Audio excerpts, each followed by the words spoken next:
Hello everyone, नमस्ते and टसिदेले तपाईहरुलाई स्वागत छ नयाँ भिडियोमा। आजको यो भिडियो स्पेशली केमा केन्द्रित हुन्छ भने भियतनामको दालात भन्ने ठाउँमा डिगुन काग्यु साम्तेनलिङ भन्ने एउटा गुम्बा निर्माण गर्नुभएको छ। त्यसमा आज स्पेशली चिफ गेस्टलाई स्वागत गर्नको लागि धेरै मानिसहरू पनि आइरहनु भएको हजुरहरूले देखिरहनु भएको छ। जुन उहाँ हुनुहुन्छ परम पावन हिज होलिनेस क्याबगोन छेचाङ रिम्पोछे। उहाँ डिगुङ काग्यु सम्प्रदायको 37th लिनेज होल्डर पनि हुनुहुन्छ।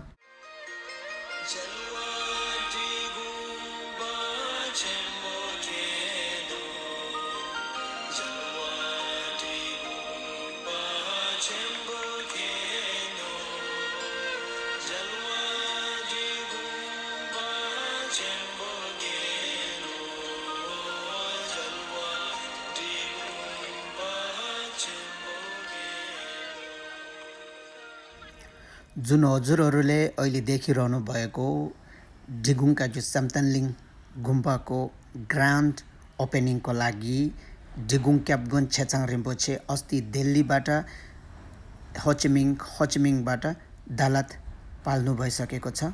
तर आज 27 फेब्रुअरी 2023 चाहिँ क्याबगोन यहीँ पाल्नु हुने कार्यक्रम भएको हुनाले सबै तयार भइरहेको छ।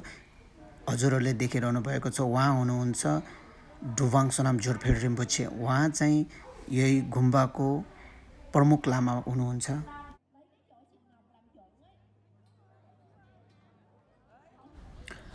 उहाँ हुनुहुन्छ गेलोङ इसे जायाला। अब स्वागत गर्नेको समय पनि एकदम नजिक भइसकेको छ। स्वागत गर्नुको लागि स्पेशली कलाकारहरू लद्दाखबाट उहाँहरूले इन्भाइट गर्नुभएको छ। जुन उहाँ कलाकारहरू रत्नश्री कल्चर एन्ड वेलफेयर सोसाइटीको मेम्बरहरू हुनुहुन्छ।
हजुरहरूले देखिरहनु भएको छ डिगुङ क्याबगोन छेचाङ रिम्पोछेको स्वागत गर्नको लागि धेरै मानिसहरू आउनुभएको छ। त्यही कारणले धेरै राम्रो भिडियो खिच्नु पनि पाएन, किनकि सेक्युरिटीको कारणले भित्र जानु पनि त्यति सहज भएन। केही मिनेटपछि भित्र जाँदाखेरि रिम्पोछे भित्र पालिसक्नु भएको रहेछ गुम्बाभित्र। अनि त्यस कारणले मैले तपाईँहरूलाई यो फोटोबाटै यसको बारेमा बताउँदैछु। रिम्पोछे जब भित्र पालिसक्नु भएपछि लामा गुरुज्यूबाट पूजा भयो। त्यहाँदेखि अनि रिम्पोछेलाई माडलको कार्यक्रम भयो।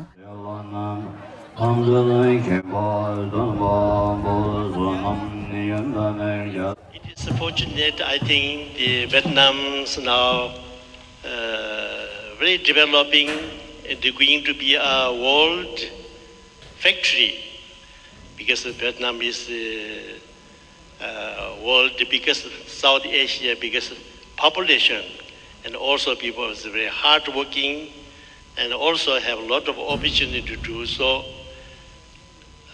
That is a wonderful thing to see.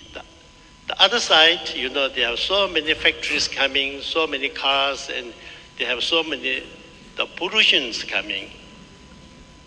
Actually, now is the surrounding so beautiful, the forest, but we need to continue plantation and let pollution, and that is also very needed.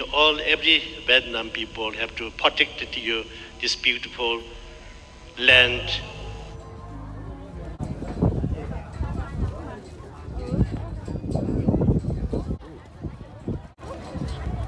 आजको video कस्तो लाग्यो तपाईहरुलाई? धेरै राम्रो तरिकाले खिच्नु चाहिँ पाए छैन, कारण किनभने मान्छे ओभरच्याप भएछ। तर एनी हाउ मैले तपाईहरुको लागि राम्रै गरेर खिच्ने कोसिस गरेको छु। यदि तपाईहरुलाई चित्त बुझ्यो भने please like and share and comment गर्नु चाहिँ पटक्क नबिर्सनु होला। Thank you very much and see you next video.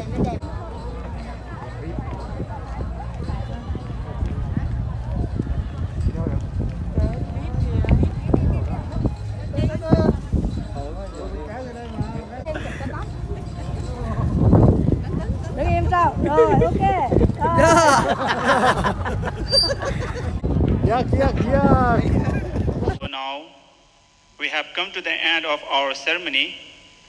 It has been a great and wonderful day to be with all of you. On behalf of Drikung Kagyu Samtenling, Vietnam, I would like to extend gratitude to His Holiness Kyabgon Ishindobu Kunjo Tenzin Kunsan Tilelundu Rinpoche, His Eminence Tuang Sonam Chobu Rinpoche, the Chairman of International Drikung Kagyu Council, His Eminence Kyabje Gar Namdo Chotu Rinpoche, Venerable Thich Wang Ti, Venerable Thich Phung Wee, and Dojo Loben and great scholar Venerable Gelong Ishe Jamyang, the President of Pal Drikung Kagyu Rinchen Pali Monastery in Nepal, Venerable Khenpo Sonam Thundup, and all the Venerable Khenpos, Tukus, Lama Lopens, retreat practitioner, and all venerable monks, nuns, Buddhist disciples, and all participants for making this delightful even for all of us.